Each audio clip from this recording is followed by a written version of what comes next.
Hey everybody, welcome to Impact Weapons and Ammo's first video review. This review is going to be the Glock Model 27 subcompact. It's in 4-chambered and 40 Smith & Wesson. About 200 rounds to this particular weapon. No fail to feeds, no fail to ejects, none of the typical Glock issues that everybody talks about. I know the Gen 4s were known for some problems with the two-piece guide rod. Haven't experienced any of those. Granted, I could have had more rounds to it, but for what I've got so far, I haven't seen any problems. So, alright, let's open up the box here and check out what we got. This is the factory Glock case. As you can see, Glock right down the front of it. Open it up, it's got the two little locking tabs.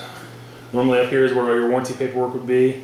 It comes with a gun lock, which I've taken out of the box for filming purposes. The warranty paperwork, the instruction booklet, and also your 3 interchangeable back straps. This is the Gen 4 model. So make sure the weapon's unloaded.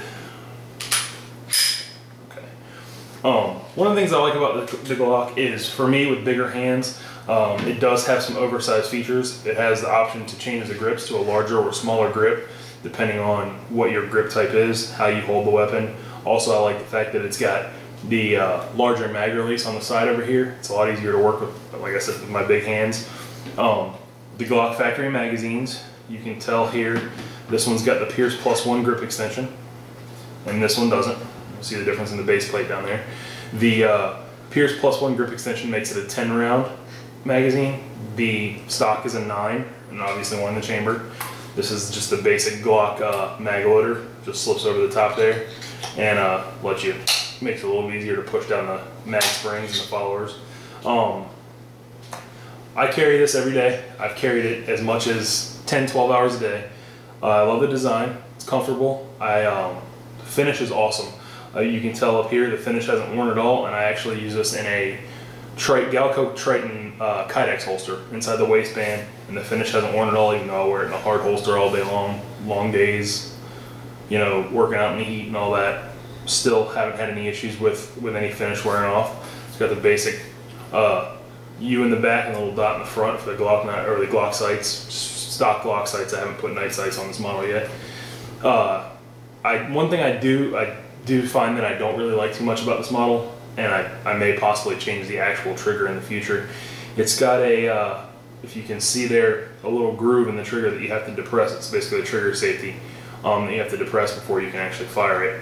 And when you depress it, it doesn't actually depress flat with the rest of the trigger, which I find can irritate your finger with the recoil of the 40 caliber cartridge.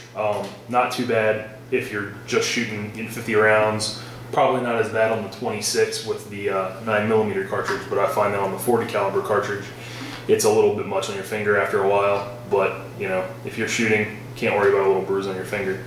And obviously, if you ever had to use it for self-defense, you're not going to be too worried about the fact that you have a bruise on your finger after 1 or 2 rounds to defend your life. Very accurate. I found out to about 10-15 yards. I could group them in about an inch and a half group. Shot pretty well. Of course, that was at an indoor range, no wind, no nothing, no elements, but it still shot excellent. Couple things I did want to mention is that you do have the ability, like I said before, to change the rear back strap here. It makes it a little bit more comfortable for people with larger hands or smaller hands than just the factory one. It comes with, I believe, 2 other options. It might even be 3 other options for sizes. Also, the thing I like about the Glock that everybody likes, not necessarily so much in the subcompact, because I personally like to carry my guns pretty much stock except for maybe a set of night sights, but the ability to do things to them. I mean, just other than coatings, beyond Duracoat and Cerakote and all that, night sights, conversion barrels, even on the smaller guns like this, you can always convert the barrel down to a 9mm. I haven't personally gotten to test out the conversion barrel for this one yet, but people say the Lone Wolf conversion barrel is just as accurate and just as reliable for carry, for everyday carry. Converts it from a 40 down to a 9mm. I believe you can also convert it to a 357 SIG cartridge. You can custom rear plates for back here. You can do custom trigger work, custom stippling. There's different grips you can, like Pachmeyer and Hogue make a slide-on grip sleeve. different sizes of magazines. You can use also all the Glocks. You can interchange the compact. This is a subcompact. You can interchange the compact and the full-size magazines on this if you wanted to carry it. And I believe certain stores like Glockmeister, they sell actually an extension to take up that difference in the magazine size, so it holds like it's a full-size grip on a subcompact frame. For those of you interested in that.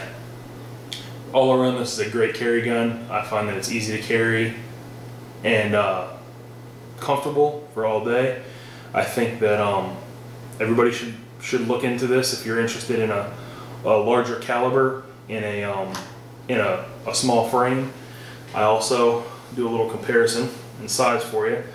I carry my 380 Bodyguard in a pocket holster on a regular basis too, and if you look, they're not too different in size. I guess for somebody who was a pretty large person like myself, you could probably carry a Glock, maybe even in a pocket holster, with the flush fit magazine on a daily basis. I personally, sometimes I'll carry the small 380 here for summer carry, for comfortable dress, and if I'm more dressed up, jeans and a nice collared shirt, then I can carry the 40 with little to no issue.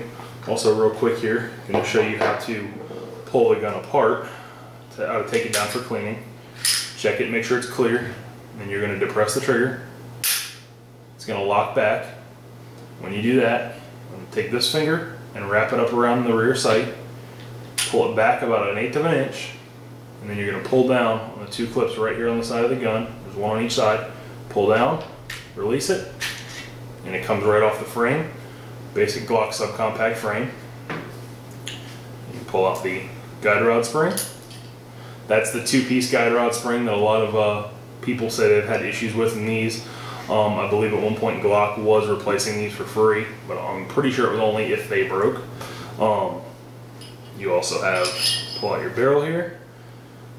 Basically, that's it. I mean, that's basic field stripping for cleaning purposes after the range. I know a lot of you guys like to take your guns down to all the way down to end user level and pull out firing pins and all that stuff, and I don't do that every time I go to the range, normally every 500 to 1,000 rounds. But this will get you started for breaking it down for people new to the Glock style of gun. I personally carry this over some of my other pistols because actually what sold me on the gun originally was the fact that law enforcement carries Glocks every day. A lot of your law enforcement agencies carry Glocks every day. They may have to trust their life to them on a daily basis. They go out and risk their life, and they trust their life to a Glock. A lot of them you'll also see will carry the same model in as a backup gun. That was one of the things that gave me some comfort to know that basically this gun is reliable. I know that everybody's going to say, but all guns have their problems, and you're right, they do. And there's a lot of threads out there on the internet and videos of Glocks that have had problems. But you also have to remember Glock's been one of the best selling pistols for at least the last 10 years. The more pistols you have on the market that people are using, the more problems you're going to have. But this one right here, I can tell you, has been flawless. I trust my life to it as my everyday carry weapon, and I wouldn't have it any other way. Check us out at Impact Weapons and Ammo on Facebook. Also www.blogspot.com/Impact Weapons and Ammo. Check us out for our latest reviews, and also I did a nice review of a holster for this. It actually is for a bunch of different models. We did it on the XD, my buddy's XD, but it was the Galco Triton. Works great for inside the waistband carry. I use it for this, and he also used it for his XD. So if you have any other questions, check us out online. Don't forget to like our Facebook page when you're over there. Thanks, have a good day.